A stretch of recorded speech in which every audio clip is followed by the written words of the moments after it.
Wanted to make today's topic a dive into this report here. And we'll go through it. I had actually worked on a PowerPoint slide and I realized I was working on a PowerPoint that talked about this report.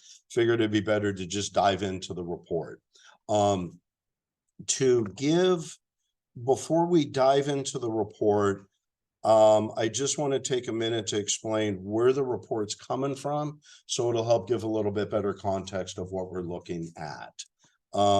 And so if anybody online or here, the report is freely available at no cost. This report here, let's play musical tabs, comes from a company called FRSecure. And in full disclosure, that's where I work. At FRSecure is in Edina, Minnesota. We're about 100 people. Everything that we do is information security related. It's either pen testing, incident response, or consulting. And I sit on the consulting side. We don't deal with any vendors, any hardware, or anything like that. What makes FRSecure really awesome and why I'm so excited to have the opportunity to work there is our mission is to fix a broken industry. I think everybody here can agree our industry is not as optimal as it could be. And that is really what our mission is. It's to help organizations and individuals to understand their risks and be able to be more resilient within the environment that we're in. We also have the saying of mission over money. So everything that we do is very high on the ethics level rather than trying to just sell stuff.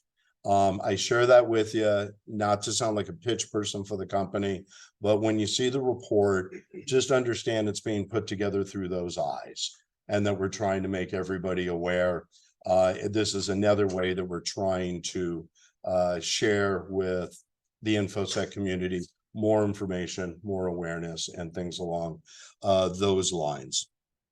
So if you are at FRSecure, the website, and if you just go to learn resources, and just to share with everybody online and everybody here, part of the way we do try and play it forward in the community is we have all these resources that are available at no cost to anybody.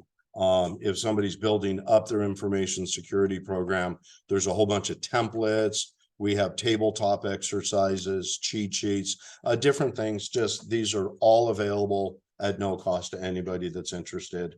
Yeah. This is exciting for me because of what I'm working on. I'd like to talk to you more about this later. Sure. Like how available is it, and what's the audience level it's geared to, things like that. Yeah, absolutely. Anytime. Reach out. I know we'll be chatting on other stuff that we've been talking about, but just know the door's open. And if anybody else has questions or information or questions, let me know. Is this step officially by ISACA, or is it like, how legitimate is it as far as out in industry? Can I use it? Yeah. No, it's an excellent question. The only real connection between ISACA and FRSecure are people like me. Okay. Where I am an employee and then I have the opportunity to serve for the chapter. But I can tell you these have been industry reviewed, acknowledged, and accepted. There are some universities out there that use these as part of their curriculum. I think the templates that we have and the ones that are made available from CISA are two of the best repositories. Great, that's what we have to do. Thank you. Okay, sure. Yeah. And like if I'm working with a client and we're starting an information security program, these are the templates that we use, and we work through them. I work with the client through them. So all of this is available. And then right up here on the top left is where the report is. And you can just click. And this page will give you access to either the complete report, or there's a too long didn't read, if you want that and you want to share it with other people. If you want the full report, which is what we're going to go through, all you got to do is click and it's right there. We're not even looking for for an email address or anything like that. So in this report, we do a lot of information security assessments, and the assessments will look at 4 phases of an organization. It's administratively, what are they doing? Do they have policies? Where the what state of maturity are the policies at? Insurance, regulatory requirements, any of those things that get done on an administrative level before it falls into technical or things like that. So there's that section. The other sections are physical, where we're looking at physical safety of a building, as well as locks, windows, things along those lines, server rooms. And then technical is broken down into 2 categories. There's internal technical, which is anything from behind a firewall. And then there's external, which is anything public facing. So we will go through and the results from this report.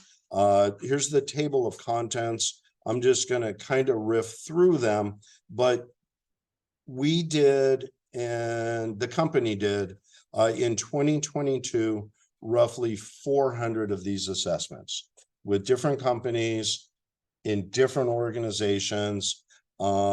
Is there anybody here familiar with the NIST codes? I literally had to write down what that stands for. Yeah, it's the North American Industry Classification System.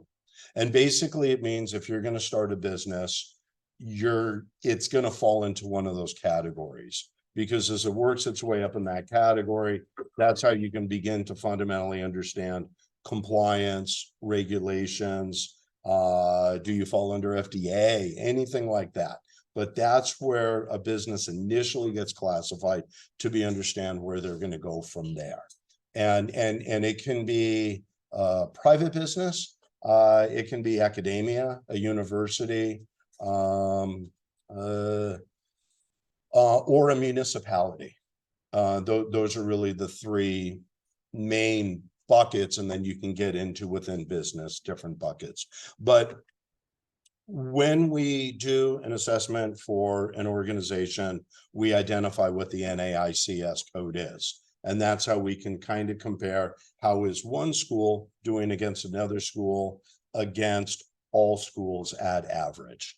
So like I said, in 2022, we did roughly 400 security assessments and 55 incident responses. That's where someone contacted us and said, this doesn't look good. We don't know. We're reaching out to you. So the data for all of and then the organizations that we support usually range from 50 to 2,500 employees, to give you an idea of organization size. And one of the reasons I really, when I saw the report and wanted to share it with everybody, is we can look at this information through 2 lenses. One lens is our organization and how are we doing? How are we protecting ourselves? The other lens is who are our vendors? What is our supply chain? Who are our contractors? Who are third parties that our organization is dependent on and maybe has access to either our infrastructure or some of our data? in some capacity. So if we look at this information, I just challenge everybody here and everybody online to say that if you can look at it through both of those lenses, I think we all start to get a holistically better understanding of what this data means and what it can, how we can use it for our benefit. Let me see what we got in chat real quick. Okay, Juan, that looks good. And if anybody online has questions, drop them in the chat or the Q&A. Does all that make sense though? Does anybody have any questions or thoughts before diving in? So in this one, so this starts looking at what happened from some of the incident response stuff. So to give you an idea, and then we took all that data from these assessments and anonymized it. So I gotta make this a little bigger for my eyes. 65% were brought to our attention where ransomware was involved in some capacity, but it hadn't triggered yet. There were signs that something was happening, but a full attack hadn't happened yet. 26% of those that were reported stem from a business email compromise, and 9% of them were ransomware where it ended up getting triggered in some capacity.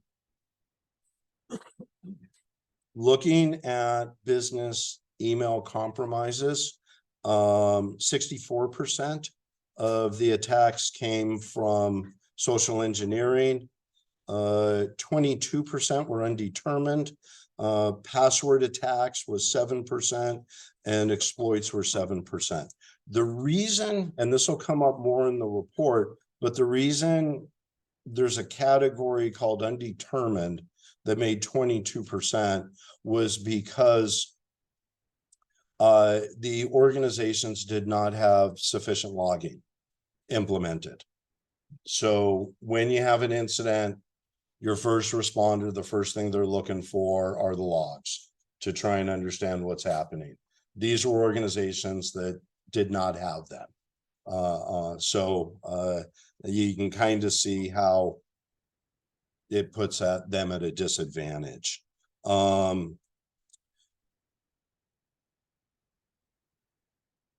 share some of the statistics, 68% of organizations have deployed proper malicious code protections for all applicable transmission methods.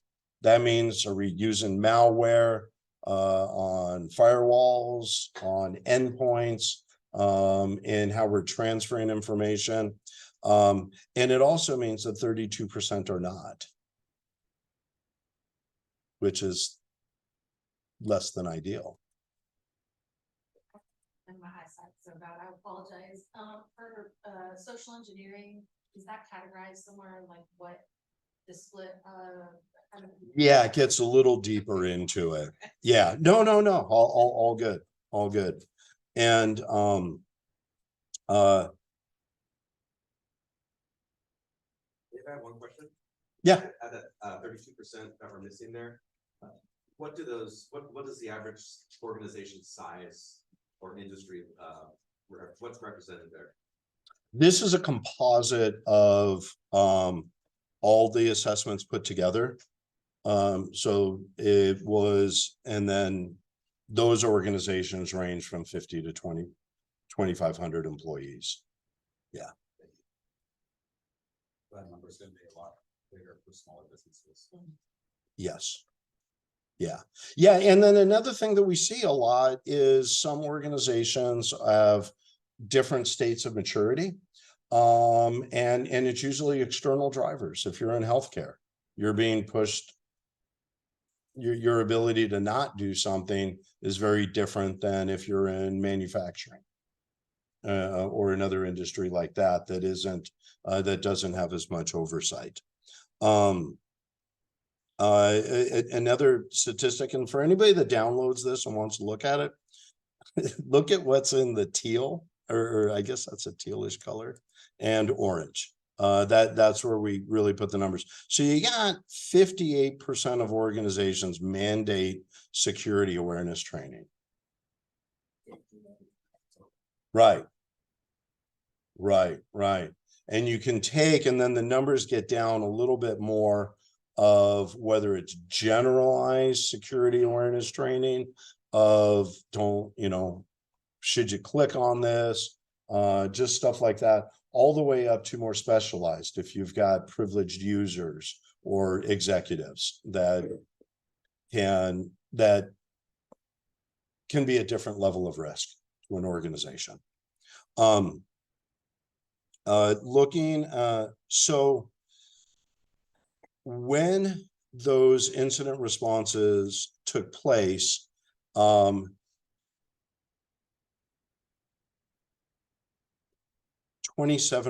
had MFA deployed. These are all things that are fundamental. And you're going to see this in the report through it, that a lot of times we chase headlines of what is the latest breach. How did they get into the casino, the MGM casino, things like that. Most of the time, it's because an organization just didn't address the fundamentals. And, MFA was not on there. Things along those lines. And this will get into it a little bit. There's it was our chief technology officer that put this together, and he was sharing about MFA defeat and MFA fatigue, because this will get into, you can have MFA adds an additional layer, which is good, but there's different types of MFA and the best one for using it is where you have the app, it gives you the 6-digit number, and then you type it in. What'll happen a lot of times, and it showed through from these reports, where sometimes MFA can just push out a notification and then you say accept, and you're not doing anything else. So an attacker will send out multiple requests, potentially leading the individual to think that something's wrong on the provider side and this thing's just going crazy. So if I hit accept, it'll go away. It just happens. But if we can do it where they have to put that in there, they're engaged at a higher level. It was information like this and statistics like this that motivated me to want to share the report with everybody. Other things that were found during incident response was, and this right here, we'll get into that fatigue and things like that. But another area that was identified as an area of weakness is things that are configured to support older email legacy protocols. For those of you that are more technical, you're probably aware Microsoft phased all of these out and stopped supporting them last year due to the vulnerabilities that they have. But you can still see legacy stuff out there, and it's just a matter of an organization going through and verifying that these protocols have been disabled.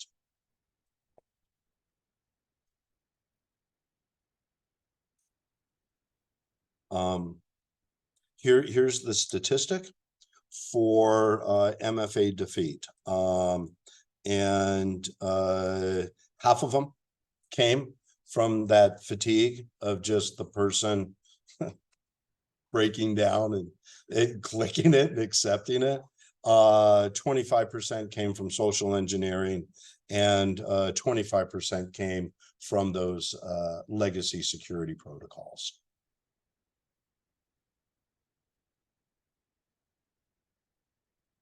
This is, well, you can look at the numbers both ways.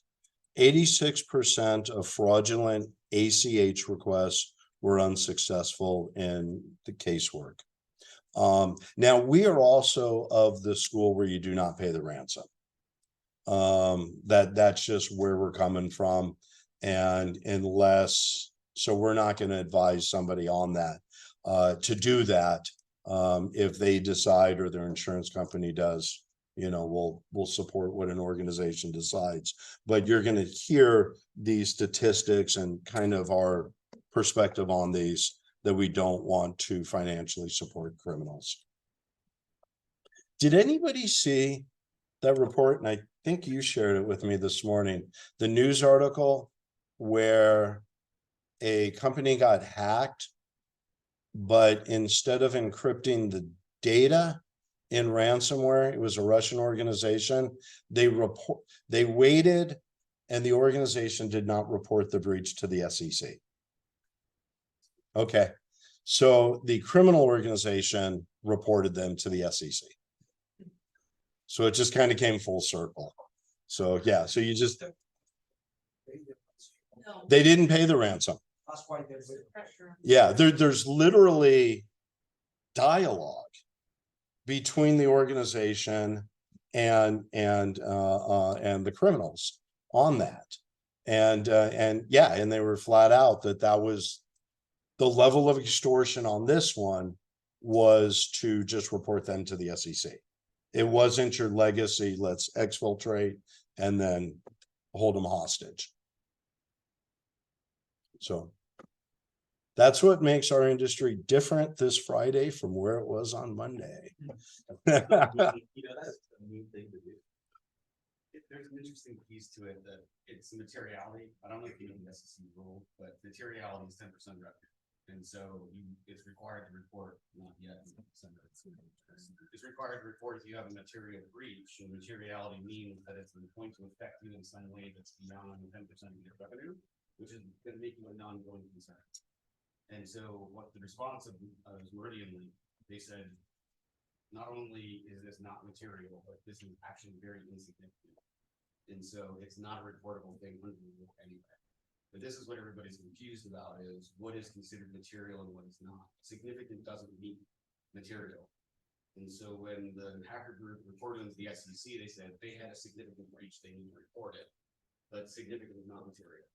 This is where accounting aligns with cybersecurity and risk management. And so that's the confusion around this. Just because you have a breach and you have an event every day in most organizations doesn't mean you have to report to the SEC.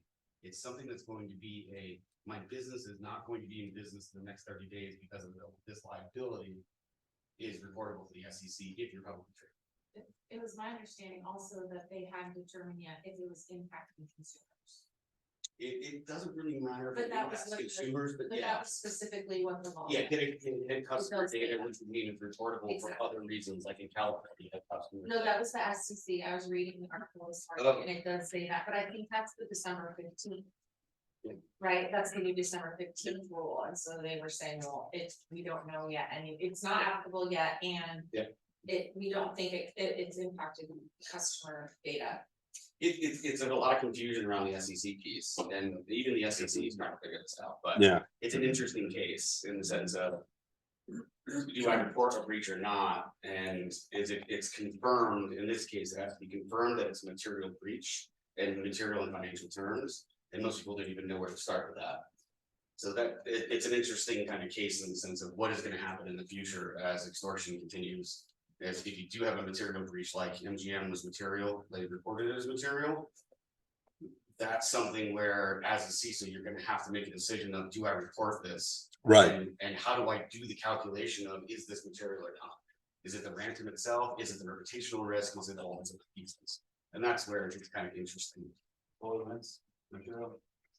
SolarWinds, I would say, would have been material, but it's been so long, and they have so much support from Microsoft and the government that I think it becomes immaterial. They're not out of business. And that's the idea of this reality, is that it impacts revenues that you literally need to go get money off of the street to be bailed out. You're going to chapter 11, chapter 13, or you're getting funding to actually continue to do business. So technically, I think if it was reported today, it would be material. Since it was reported back then, it was kind of like hush hush. too many government agencies got popped. That's a public company, don't be shareholders. And that's why the SEC rules in place, is that if it happened today, I think they would be reporting, they potentially could be material loss. Yeah, and to your point, there's the privacy issues, those sorts of things that will trigger certain notifications. And then the SEC is really, I mean, in my opinion, if you boil it down to one sentence, it's what's the value of the stock? And if that incident or breach or whatever is going to impact shareholders and it's not properly disclosed, that's where that's my take. I'm not an expert on it, but yeah. No, but I don't know if in the determining the materiality, also is considered if the company hacker is a service provider, because maybe for them it's not material, but what about the customers? Maybe one of them is extreme material, well, is the next day. So I don't know, is that considered in the SEC thing? It's not from what I've seen, but let's say Okta gets popped and so you get popped. So what do you need to report to the SEC? Maybe. And as the CISO, you have to make that decision on what this is going to be. But again, both of those entities would need to be publicly traded. So it's really only people who have investors, exactly what you're talking about, is going to affect their stock. So Yeah, this is the fun of where we are these days, and why it's important to know things other than just cybersecurity. You need to understand the kind of the financial aspect of it. It's important to know the phone number of the legal team that you have on retainer to make those decisions for you. 100%. absolutely. Yeah. There's actually something on this that we'll touch on that Joe and I have chatted on before. Cool. Nice discussion. Appreciate you guys' thoughts, perspective. So just looking at a couple of other things, in what we found was that in all business email compromise cases, data exfiltration was successful. The hacker got what they were able to pull out what they were looking for. Another interesting statistic is that in 43% of those cases, understand there's already been a breach. That's what we're kind of looking at. But after it's been cleaned up, in almost half of them, the criminals knew that was a target that was successfully exploited, and they kept going after it. It was just, maybe they'll click on it again, and what happens sometimes, we'll see, like, say if there's a breach and there's an email compromise, instinctively we say, well, let's reset that password. But we don't know if that's the only account that got compromised, and we don't know what they got into. And if you're looking at, I mean, Russia doesn't really do it, but China will. Well, let's say they compromise half the accounts. They're not going to actively use all of them. They're going to keep those bullets in the chamber for other times. So if we think, let's just change that one password, we really haven't cleaned up our house as good as we could have. There's another part in here that'll come up where if you look at breaches like Log4j and things like that, if there was a breach or an exfiltration on it, there could have still been a backdoor access to it. So we think that needed to be updated. The vulnerability exists because we didn't patch Log4j. So we think this happened. Let's patch it now. But there's no threat hunting going on within the environment. So we don't know if they're still there and waiting to do something else. And it was a very low percentage of clients that when that happened, there was threat hunting going on afterwards.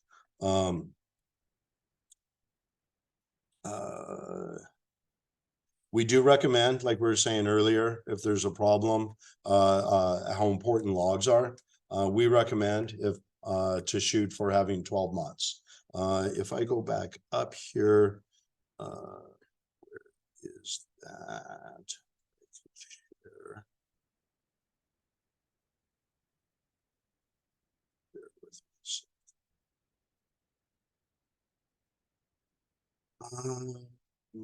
It shows in here how long we verified the attacker was in the environment.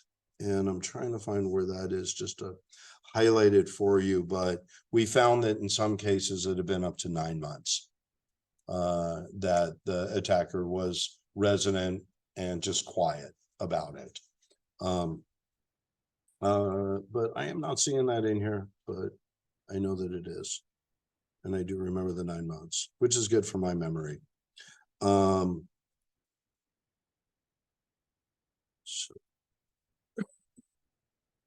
Exfiltration you just passed, sure. right there. The yes, please. In any way in particular, you're thinking? Yes, what is that? What is intended there? Oh, it means that they took the data. They took data. They got in, they were able to pull the data out. And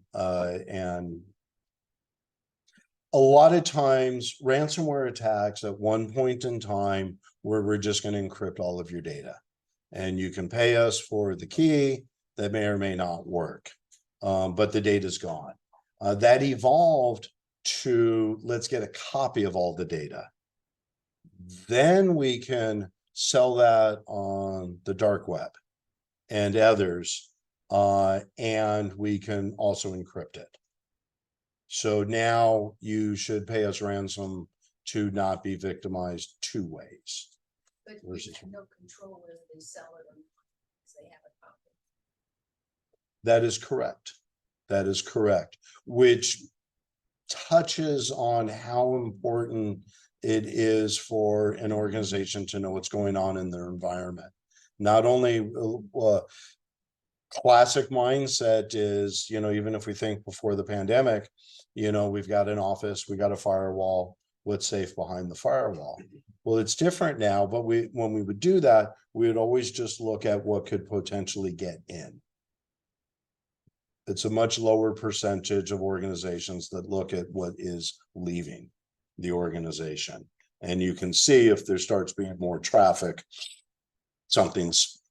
if you can identify what is normal behavior for a network, then you can identify what is not normal. And then you can set triggers and alerts based on that. Does that help answer? Yes. Okay, awesome. Then, yeah, this is going back to where the logging, this is where that 22% was from insufficient logging. Some of the statistics that came from it, 64% enforce logging. That means 36 don't. 76% of critical systems are sufficiently logged, which means 1 out of 4 on average isn't. Have a separate 60% have a separate place where logs are stored, so we have the integrity of those if something happens, like a SIEM or some sort of other place where there's a copy of the logs, so we can protect the integrity of those logs. Less than half of logs from critical systems are aggregated and correlated to identify multiple system events. What if something happens over here? We get an alert on that. What if something happens over, they get in, they go over here. They do something, then they go here. This is saying that less than half of these organizations had a way to identify those different things to start putting a story together to understand what is going on. 38% have standards for logging, and that it has been implemented. And the bonus tip, as we're talking about logging, Oscar Manx is our chief technology officer, and this project is his baby, and he's a technical guy, but a respectable amount of attacks are managed or done using PowerShell. So what he's saying here is, and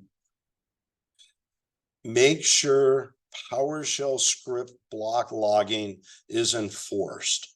And what that does is that will enforce that logging of PowerShell activity is recorded. So then we can see what happened if something happens.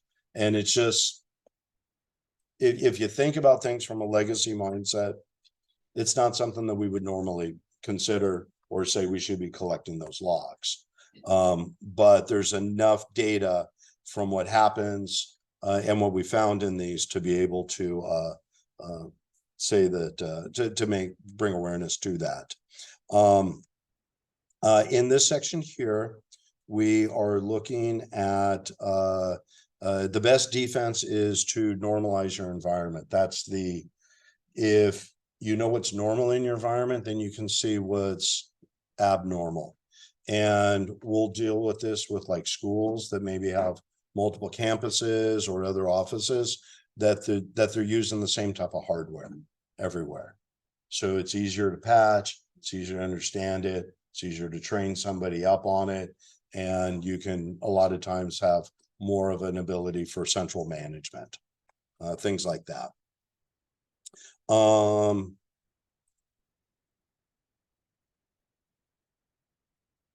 Okay. May I ask, going back to logging, the number was pretty low, 38%.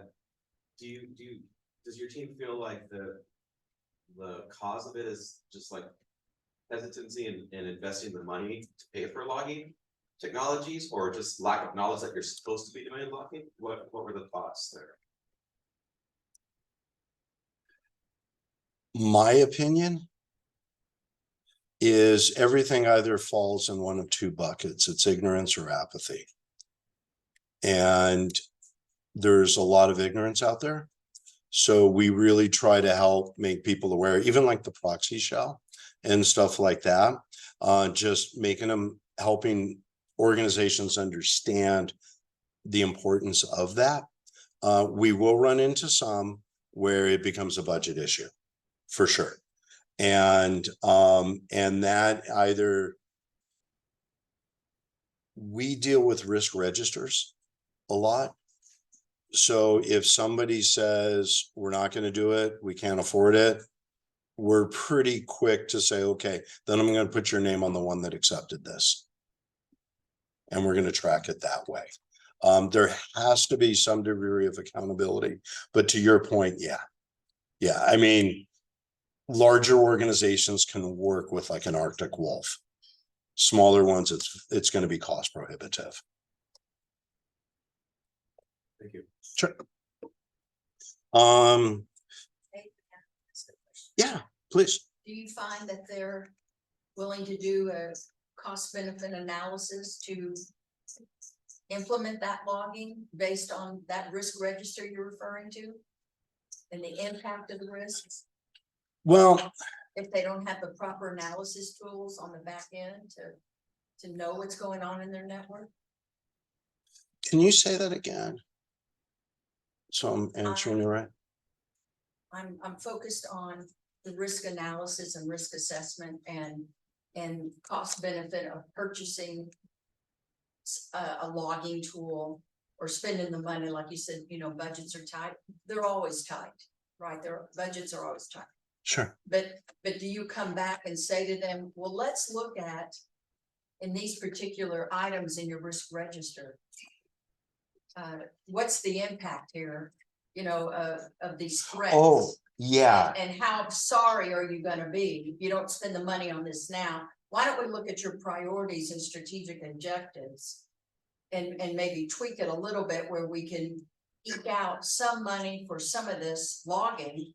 Because right now you're blind to some of the threats, Here, let me. right? Yeah, two thoughts on that. Let me bring this up. Let me see if I can. Yeah. So to answer the first part of that, the risk register template that we use has a formula in it. What is the risk? What will be the impact? And so, yeah, and it's an Excel spreadsheet. So it has that fancy formatting that if you get over a higher number, the cell turns red, kind of a thing. Because I do those. I do Okay. those. Yeah, so we do want to make awareness of that. And if an organization really wants to do the right thing, but they are cash strapped, like a lot of times I'll work with maybe it's directors or managers. They're not the one that's going to make the decision. They're the one that has to collect the information so others can make an informed decision. And it's those that would make the informed decision that we hold accountable. Because at that point, it's really saying, you're okay with this, or do you have questions? Kind of a thing. Now, just to share, if anybody's familiar or not, through CISA, there is they acquired this software called Logging Made Easy, or LME. This is a free log aggregation tool that an organization can download. You download it, you can set it up in your organization. It does require some knowledge on how to set it up and configure it, but for an organization that has nothing, a tool like this gives them something, and it also gives them something that they can start learning from to then make better, more informed decisions that might impact the financial bottom line. That help? Absolutely. Thank you. Cool, sure. So real quick, under compromised root causes, vulnerabilities were exploiting a vulnerability, which means something existed and it wasn't patched, was 33%, social engineering, 28%, 8% through a vendor, and 20% were a false positive, which is nice. And then 8% off an insecure protocol, like we were talking about. Based on what we were able to do, and like we were talking about pre-ransomware, we're very excited to say that less than 10% of the cases that were brought to us to work on, less than 10% did trigger the ransomware. We were able to contain the environment and help the client from there.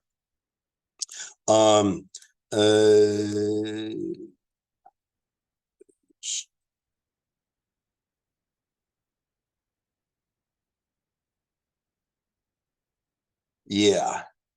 So what this is trying to tell us is that one vulnerability exploit was the result of, okay, yeah, this is, do we have that thing? So of the vulnerabilities that were exploited, that we found, only one of them was a vulnerability that came out in the last 12 months. All of the others were documented going back further, with the oldest one dating back to 2017. So does that imply that they hadn't patched that? Right. Yep. That's an oversight on the client's part. Correct. Okay. Yeah. And then the report will get into some of there's a little bit deeper of a dive on proxy shell, log4j, manage engine. This is also getting technical. We're more technical than Dave normally gets. But in this, let me take you past here. Yeah, then we can talk about the managing these. For those of you that are familiar with ports, these are historical legacy ports that unencrypted data travels on. Telnet, FTP, things like that. 85% of organizations had restricted public access to these, which is good, but it also means that 15% haven't. And the way an attacker is going to do it is they're just going to do, they're just going to scan all ports in an automated way. And then based on what they find, then you say, okay, if these are open, let's take it to the next step and see where we can go. So as Dave's been talking about all these numbers, as far as things that organizations can do, how many people here in your organization do third-party or vendor risk management and assessments? Got one. Anybody else? Done them. Yeah. Okay. Yeah. Sure, sure. Yeah, and the thing is, well, like the solar winds and stuff like that, that was a vendor. And we're just more dependent on vendors than we realize. So the intent is to really know who our vendors are, being able to make a list of them, sort them by criticality, and then literally understand. We'll do third-party risk assessments where we have a client, then they tell their clients, go complete this self-assessment of where you're at. We put the onus on the third party that they're being honest and ethical in what we do, and then we assess those, and then we can tell the client, you know, Bob's not doing a whole lot here, but Mary's running a tight ship, kind of a thing. And it just produces a whole lot of insight into an organization and where our potential vulnerabilities are. Asset management, I treat third parties as an asset. But when we look at asset management, usually you hear it's a NIST, it's in CIS. Know your hardware, so you know what people are using, so you can protect it. Know the software, so you know the vulnerabilities against that. Know your data, know your people, and then know your vendors. To me, I try and start with data.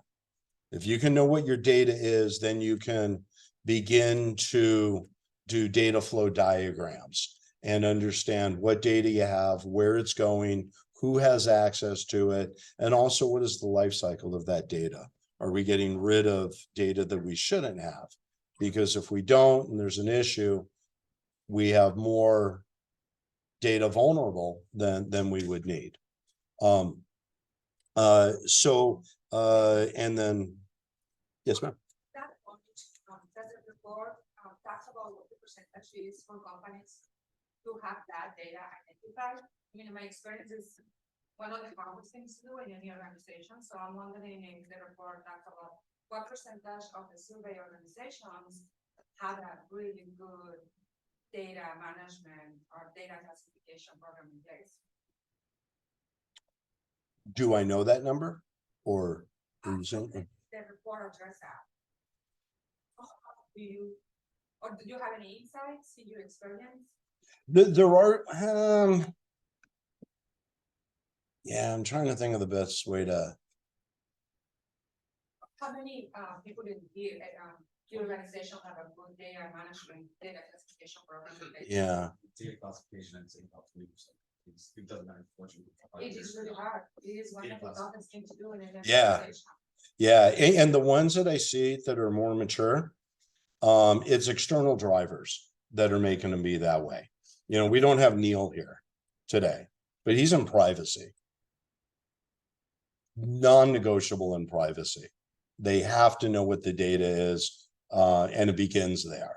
Our company tends to be security first, so we're kind of looking to harden stuff and things along those lines, but both industries are on a collision course. And you know, a few years from now, it's probably going to all be more risk management than security or privacy.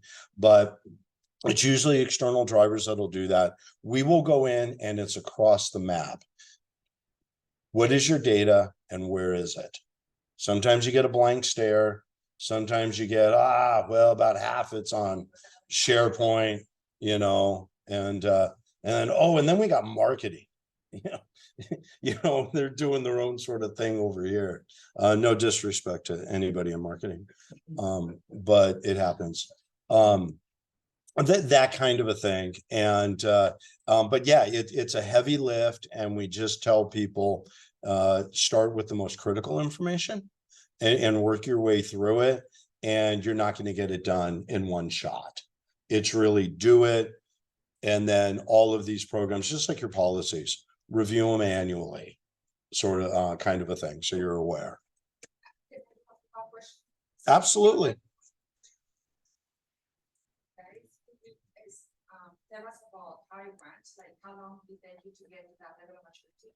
I'm not quite sure. I actually work at FICO, and the company's a little over 70 years old. I've been there for 5.5 years. I work in the engineering architecture security pillar. So GRC has control, and the privacy team, they manage it. It's really well structured. They have documentation processes. So that's kind of my observation, is where I can say that we have a mature program in place. Thanks for sharing. Thanks, Ed. Yeah, sure. And that's a larger, more mature organization that it's less negotiable. 3,700 people. Yeah. These will be 50 to 3,700. Yeah, these will be 50 to 200, 2,500, kind of a thing. And to Joe's point earlier, the smaller it is of an organization, the tougher it is, and the more hats people are wearing. So we had found that 77% have a complete inventory of assets.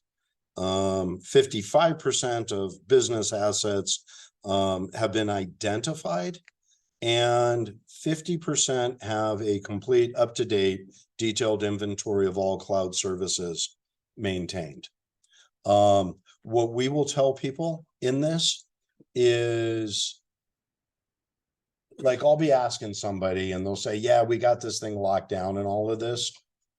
What controls do you have to prevent a device from a potential disgruntled insider from creating a Dropbox account, a personal one, taking a bunch of that information and just moving it over there?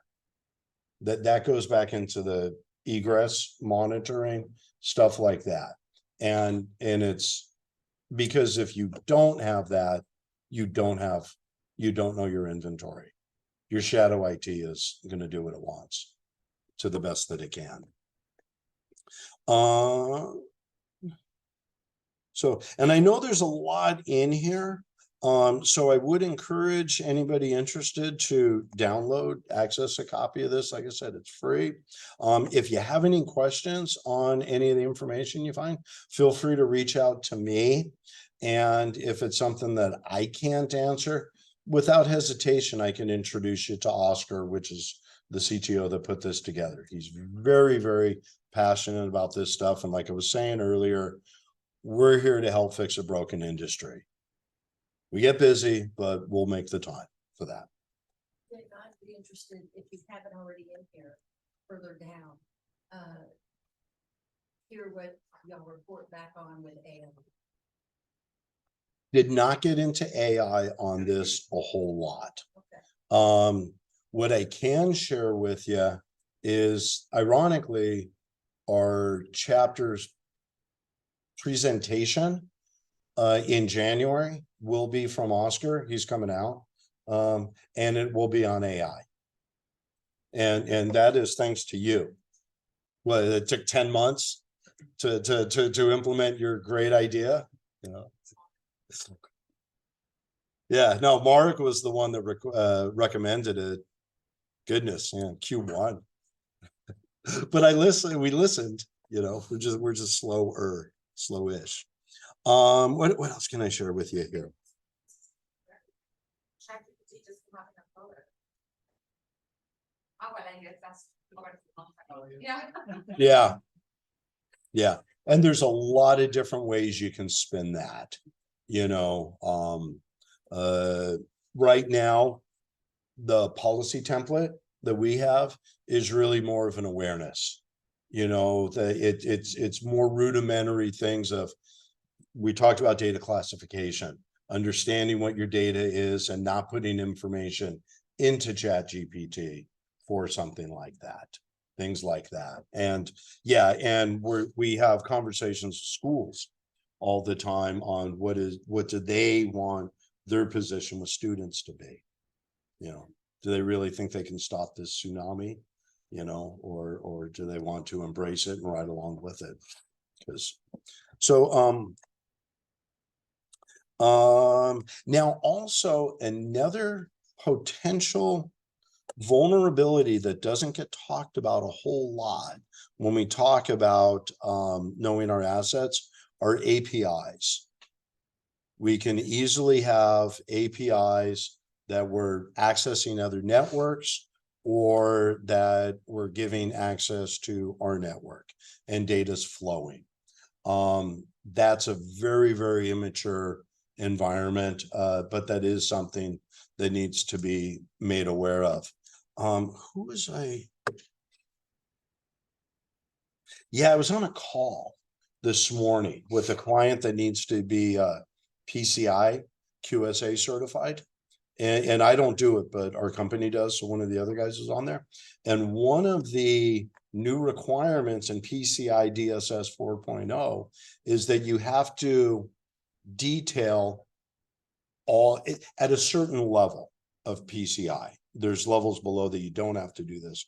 But if you are engaged enough in credit card transactions, part of what you have to declare in your submission to become certified is a complete inventory breakdown, explanation, and functionality of all the scripts that are used in that credit card, in accepting the credit card data. And what that means is, imagine you use Stripe. So they're getting the credit card. We never see it, but it's in a pop-up window. If you're at that level of PCI, you have to explain how that pop-up works. What are the scripts that bring it? Who has access to it? All of those things have to now be declared. It's crazy. That's why they said it should stand for pay cash instead.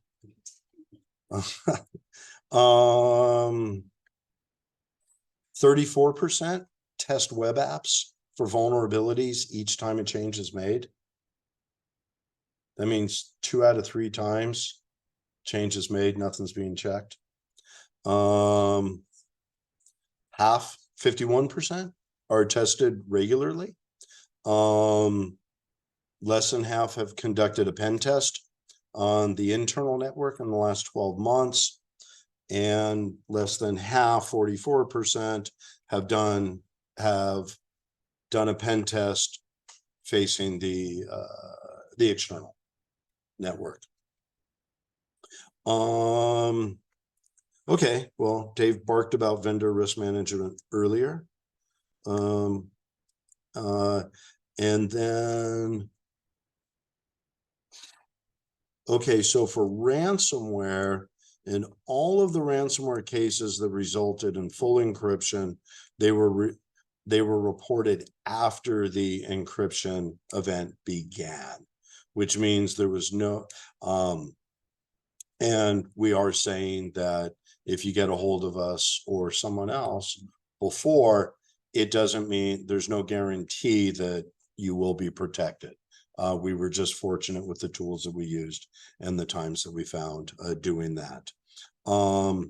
Backups. Let's chat about backups. The best backup you can have is the immutable one. Tapes are sexy again because they're not connected to the network. So, but 59% periodically test and validate backups. And again, let's look at this, whether it's our organization or the organizations that we're dependent upon. 80% of all ransomware cases from 2022 had damaged backups as a part of the encryption process.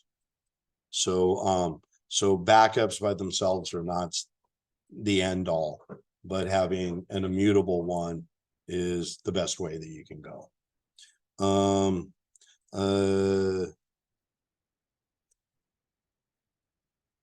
We do preach cyber insurance is not an incident response plan. It's part of it. And actually, Joe and I have chatted on this, because it seems like not a lot of places know it, but like if you get in a car accident, you get to decide where the car gets repaired. Well, in your cyber insurance, you've got some leverage to declare who you want to be your incident response provider were an incident to happen, because you need to know that before the incident occurs. And like we're set up that way, but if you, the trick is you got to negotiate that at the time the policy is being put together. It's, if you say I want to change it after the fact, you're really talking to a wall. But if you do explain, but if you make it part of the next negotiations, you can then know who you're going to have, and it makes all of that much more palatable and now manageable if or when something does happen. We found I think it's critical, because if there is a breach and they bring in their own people, it's gonna take them a week just to figure out the net. yeah, you're going to have that. You're also going to find, I mean, insurance is a money game. It's kind of like we were talking about with the SEC. You can always follow the money and see where it's going to take you. But when something happens, it's 50-50 that the incident responder that you've been assigned to thinks your best option is just pay the ransom. They're looking for the quickest way to get in, get out. And if they can do that versus having, like you're saying, get to know the environment and do all of those other things, it's a business decision at that point on behalf of the insurance company. The other thing that will happen is if you, what's the best way to say it? That thought's escaping me. Let me come back to you on that one. What do we got here? 48% have of defined formal incident response plan. 30% tested.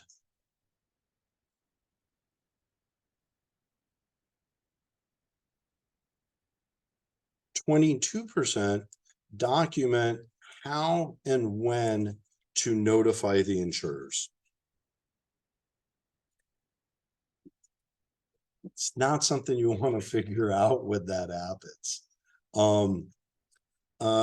So some of the, let's see what we got here.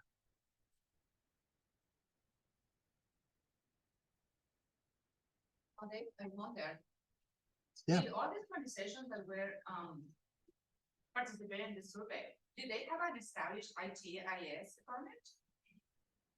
I mean, because the numbers seem really, really low, and anybody who is an IS professional will know how important and how critical all these controls are. So I'm wondering what is driving the low numbers.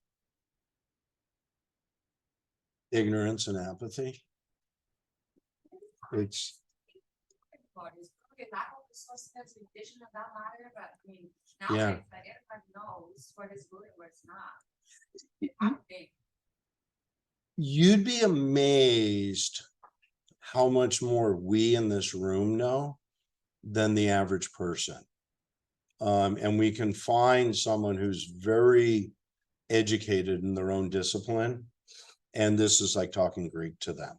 A lot of the newer folks who are entering the IT market, they're actually replacing the people who are IT who are now promoted to IS. So they're coming in very green, and they're coming in very just narrow with their focus in terms of what their job is supposed to be. In a lot of cases, in a small operation, they don't have somebody there to mentor them to say, in addition to your IT responsibilities, make sure that you have security matters in your mind as you go through, and it's part of the DNA of what it is that they do. So a lot of it is that too. So they may have an IT organization, but they don't have the right people there for the right level of knowledge. Yeah, but I can share with you that any client I've worked with has IT or has an MSP or has a hybrid of the two. So there are staff there. They are extremely understaffed and overextended in certain ways. So you end up having to decide what are your priorities, things like that. Y'all were talking about it earlier. When we look at a client,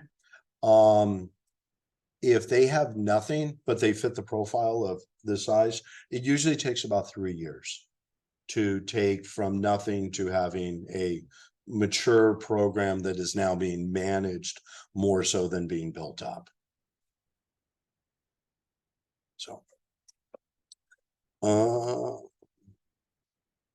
the threat hunting, like we were saying, is very valuable.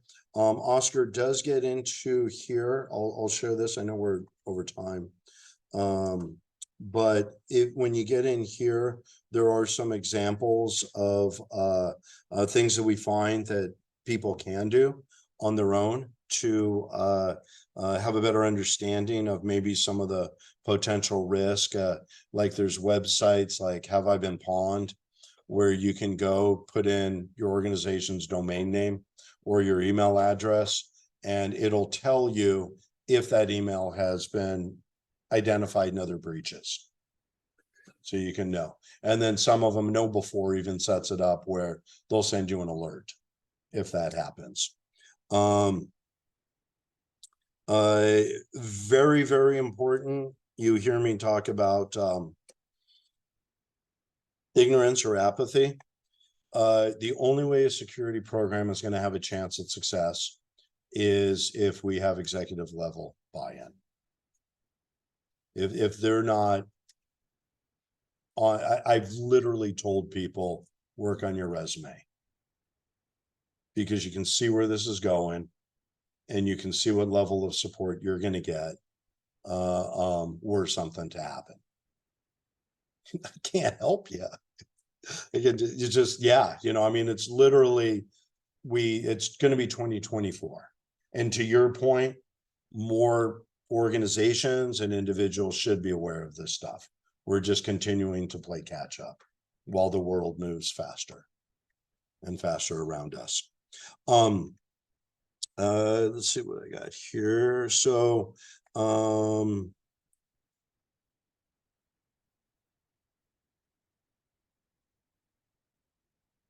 31% give. And you're going about the world moving really fast, I mean, in the IT, everything is changing all the time, right? So Yeah. I'm wondering, and I apologize, maybe I was skipping if you address password configuration in your report. Because, it's one of the most simplest things to do, password configuration, but it seems like it's not big headed for everybody. On top of that, like Nest just released, not too recently, but release new guidance on how to configure passwords in the organization. Like there needs 863B. And now it's telling you forget about the limitations in the password configuration, because it's a hassle, it's driving your IT crazy and also to your users. So now it's really, really loose in the guidance on password configuration. So, go back to your comment when you said the life is moving really fast, but also, we becoming with changes like this that are completely new and different than what we were used to. Yeah. And usually, I mean, I don't know if it's specifically going to be in the report, but we kind of follow Microsoft and NIST guidelines. So making the password between 12, 16 characters along those lines. In any way that we can, we'll work with the client to have it baked into the system.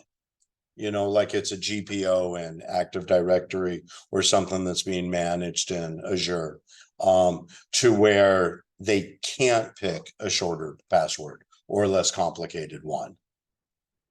Well, and there's also tools, you're using password service. Mm-hmm. A lot of them will call it check strength, check passwords, reusing a password across systems. So there's tools that can help that as well, even if we don't have it in every individual system. Yeah, so and then when you get towards here, this will give you what the conclusions are, and it's kind of what we talked about. A lot of these breaches took advantage of fundamental things. They weren't necessarily sophisticated or waited till a 0-day came out kind of a thing.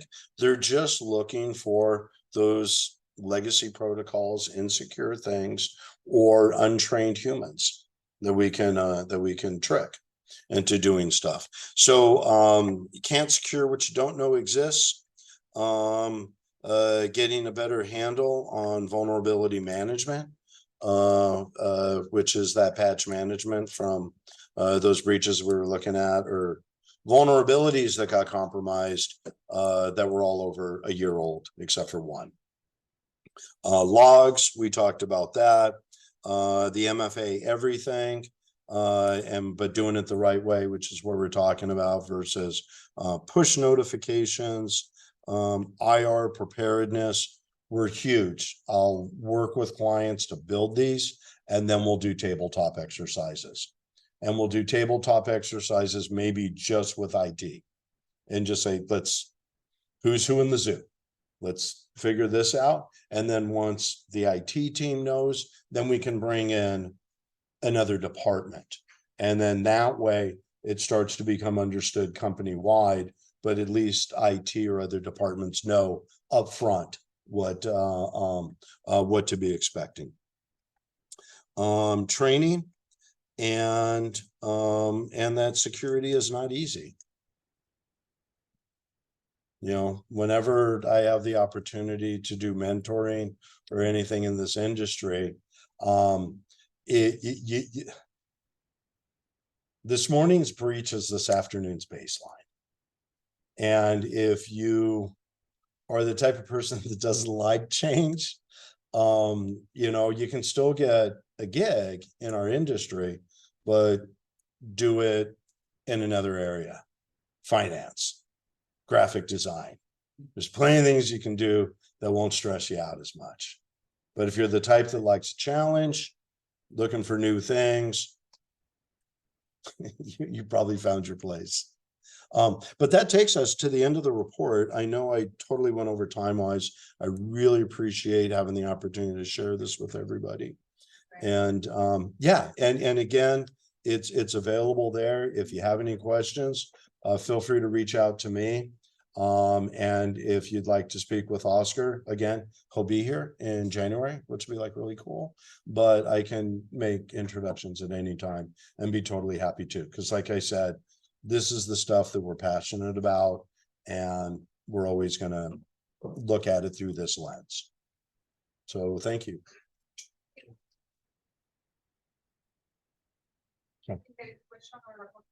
Did I?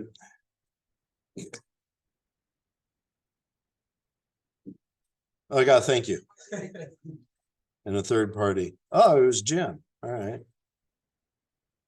Cool. All right. Well, thank you, everyone. And I will close this out. Dave, how many members do you have in this organization, this chapter?